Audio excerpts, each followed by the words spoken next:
د پیډو امپلایز یونین پیښور منتخب کابینه د خپلو ذمہوارو سوګند پورته کړ. د سوګند یا حلف اخیستو دستوره پیښور کې وشوه. په دې موقع د پیډو افیسرز اسوسییشن ځینې عہدیداران او مشران هم موجود وو. سوګند پورته کوونکو کې د پیډو امپلایز یونین چیرمن ګل زمان، نائب چیرمن یاسر، صدر ناصر خان، سینئر نائب صدر نعیم جان، نائب صدر افتخار، جنرل سیکرٹری خادم شاه، جوائنٹ سیکرٹری سمیع الرحمن، فائنانس سیکرٹری کامران یونس، آفس سیکرٹری ساجد، پریس سیکرٹری بلال احمد او کوارډینیشن سیکرٹری حمزه خان شامل وو. دین وړاندې د چیرمن ګل زمان په صدارت کې د پیډو امپلایز یونین د جنرال باډي غونډه وشوه چې پکې په تنظیمي چارو رڼا واچول شوه او انتخابات هم وکړل شول.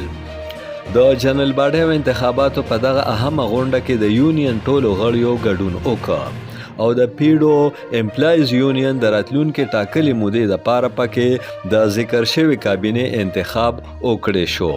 د سوګند پورته کولو په وخت چیرمن ګل زمان او د کابینه نورو غړیو دا په خیره د څرګنده کړه چې هغوی به د پیډو امپلایز د ښېګړې او حقونو لپاره په اخلاص خپلې ذمہوارۍ ترسره کوي.